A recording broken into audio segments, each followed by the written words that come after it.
Mwanangu Kado, nimekuleta hapa ili tuzungumze, tupate kufikia mwafaka.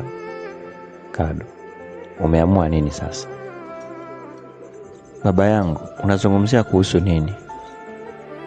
Mwanangu Kado, hapa tunazungumzia kuhusu mjukuu. Yaani wewe na mke wako mmefikia wapi?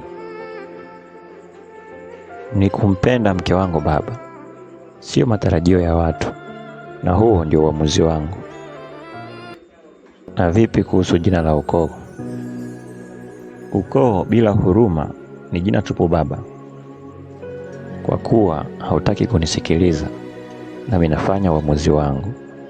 Sitaki kuwaona hapa. Kusanyeni kila kilicho chenu na muondoke nyumbani. Sawa baba, tutaondoka.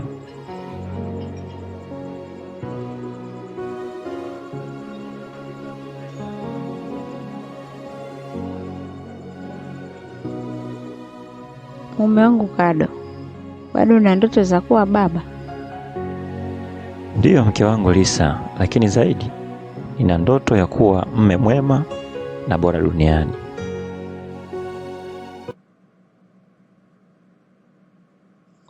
Kado, nisaidie tafadhali. Nini mke wangu? Kwani shida nini? Ninasikia maumivu makali hapa kwenye maeneo ya tumboni. Pole sana mke wangu Lisa. Nami nitakuombea sasa, utakuwa sawa. Aya, shikilia tumbo lako sasa nikuombee mke wangu. Baba, katika jina la Yesu, nanyamazisha kila aina maumivu katika tumbo la mke wangu Lisa.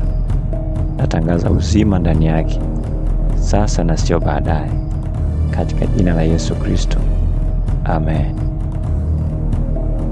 Tunaenda hospitali sasa mke wangu, ili tujue tatizo ni nini.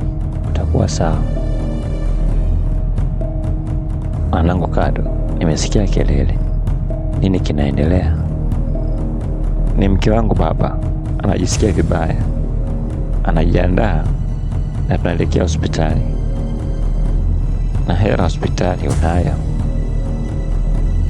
Kwa kweli baba sina, ila ninamwamini Mungu tu.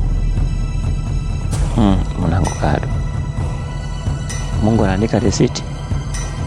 Ilisema haya, mambo ya imani zenu yatapeleka babaya. Lakini Mungu anaandika hatima.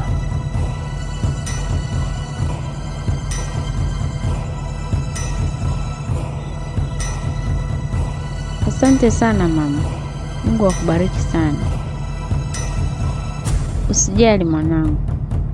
Lisa mwanangu, tabasamu lako linaficha kitu. Naogopa kuwa mzigo Pastor Sandy. Mzigo kwa nani? Lisa, wewe ni mjamzito? Ndiyo mama. Sitaki kumlemea Kado na familia yake. Mwanangu, Kado ni mumeo na wewe ni familia yake na ni majukumu yake pia. Hii ni baraka mwanangu. Ufikiri itakuwa habari njema kwa mumeo? Upendo wa kweli haupo kwenye urahisi, bali katika ugumu. Ni nini kinaendelea mwanangu? Ndiyo mama, lakini daktari amesema kuna hatari inatukabili mimi na mwanangu. Ndio maana sitaki kumpa matumaini ya bure.